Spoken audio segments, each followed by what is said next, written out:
wasiirka wasaaradda qorsheynta Somaliland Maxamed Ibrahim Aadan Qabyatire oo maalmahan ugu dambeeyay socdaal shaqo ku joogay magaalada Nairobi ee dalka Kenya ayaa ka warbixiyay howlihii shaqo ee uu yimid dalkani Kenya iyo muddadii uu joogay howlahaasi shaqo waxyaabihii uga qabsoomay. wasiirka oo kulankan uu ku wehelinayo safiirka Somaliland u fadhiya dalkani Kenya Cabdullaahi Cabdi Cali ayaa ugu horreyn safiirka ugu mahadnaqay wasiirka hadiye jeer markuu booqashooyinka kulamada ku soo gaadho dalkani Kenya sida habboon ee ula soo xiriiro xafiiska Somaliland ay ku leedahay dalkani Kenya oo ah markii labaad ee wasiirku ula soo xiriiro xafiiska. ugu horreyn safiirka oo arrintaasi uga mahadnaqay wasiirka ayaa waxa uu ku bilaabay sida tan. wasiirka qorsheynta qaranka ayaa maanta soo booqday safaaradda Somaliland ee Nairobi ku leedahay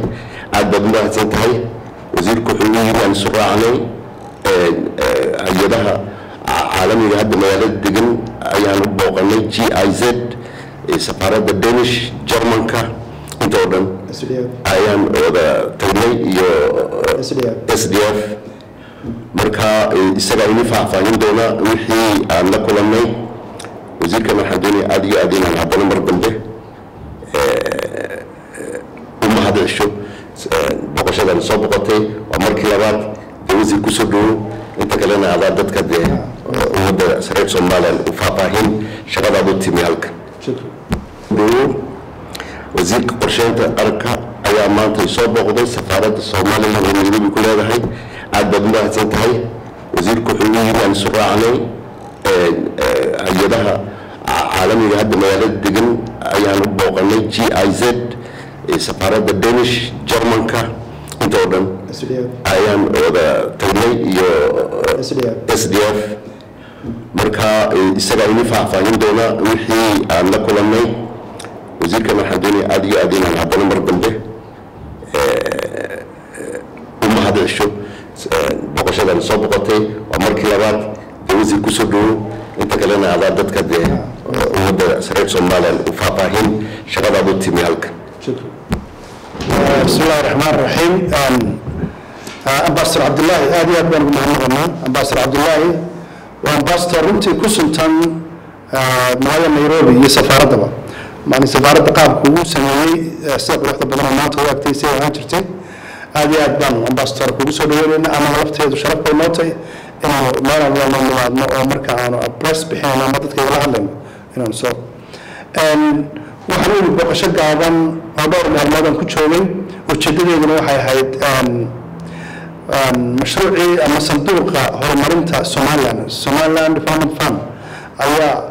shirar baan qabanaa. sanduuqa waxay naga caawiyaa wadanka Ingiriiska iyo wadanka Netherlands iyo wadanka Denmark marka dhowrkii bilood mar baan shir qabanaa. shirkaygii maanta halkan aan ku qabanay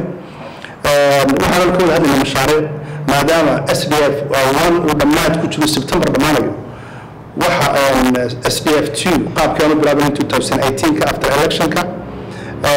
sanduuqaas wuxuu naga caawiyaa ama uu hormuudka mashaariic fara badan waxa kamid ah waxa mashaariicdan oo la koobayo mashruuc oo Soomaaliya ka socda way kamid yihiin biyuhu way kamid yihiin wadooyinku sida wadada berbero kale mashruuc lagu dhameystirayo dacbo agteeda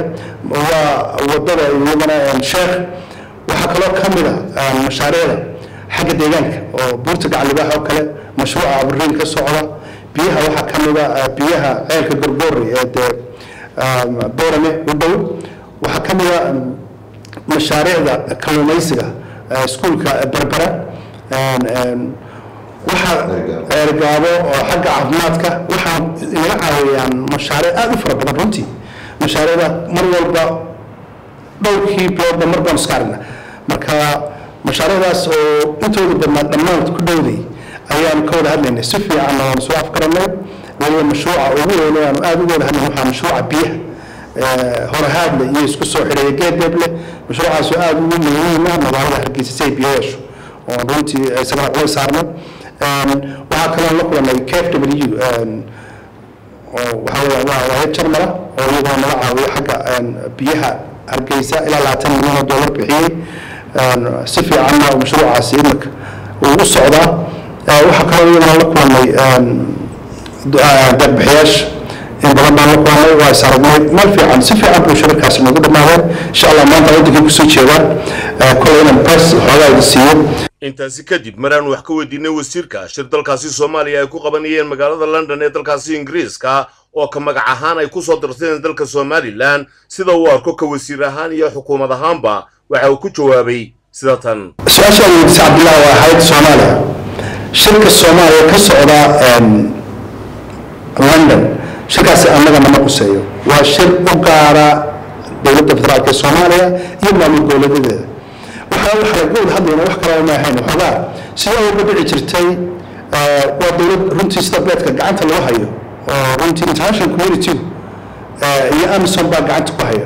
marka haddii maanta ay ka hoos baxaan labadaas ama loo waayo dakhli ama wax lagu caawiyo ciidankooda baarlamaankooda madaxweynahooda haddii la waayo arrintu faa ka baxaysa marka wax la isku compare gareyn karo Somaliland iyo Soomaaliya maaha Somaliland ila madaxweyne ila Bitonia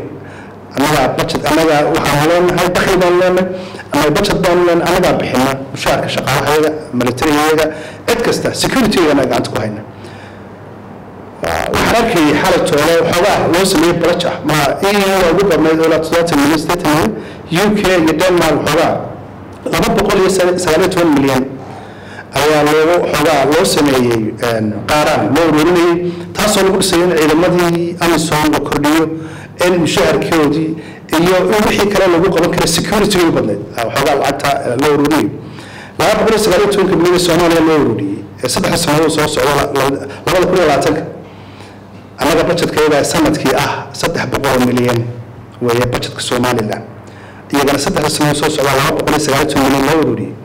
marka laba isu dhawaan waxa kale shalay tooshaashada ka daawaneyseen investmentkii ama East Africa ka dhaca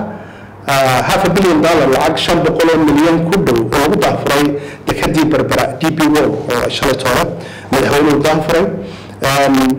waayo laba stage waxaan kala joognaa laba anaguna waqtigii hore markaanu marayna kaga mid noqon caalamka maanta Soomaaliya waxa u baahantay in dib loo dhiso security-geeda ciidamadeeda loo dhiso marka dadka runtii argumentka galaya ama aan u cadeen waxaan u iftiiminaynaa labada stage aanu kala marnaa laba stage aan isu dhaweyn waa ogtiin anaga halka aynu marayno hadday tahay election hadday tahay budget hadday tahay security hadday tahay dad la isku compare garan kara maayo international community waa loogi iyagu maanta stage-kay marayaan waa stage gacan ku hayn inaguna maanta waxaanu maraynaa stage horumar marka laba la iska rabdhigi kara maaha kolley habka dee electionkii qaabka waxu doortaana dee kulli taandho weyn baa lagu doortaa Soomaaliya oo la isugu yimaadaa waxaana doorta dad tirsan oo balaa shacabka loogu yahay inaga one man one vote qof kasta oo Somalilandari ciduu doonayu doortaa